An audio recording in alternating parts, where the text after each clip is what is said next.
Hazrat Abu Sa'id said, the Prophet ﷺ stood up facing the people.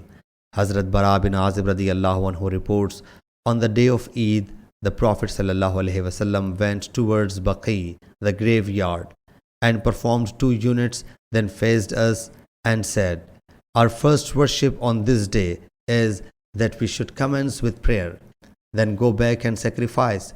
Whosoever does so, does the same as we do, and whosoever sacrifices before it, the prayer, has done it beforehand for his family. It has nothing to do with the sacrifice. A man stood up and said, O Allah's Apostle ﷺ, I sacrificed, and I have a kid less than 1 year old that is better than a 2-year-old goat. He ﷺ said, sacrifice it, but it will not suffice anybody else after you. Sahih Bukhari, Hadith number 976.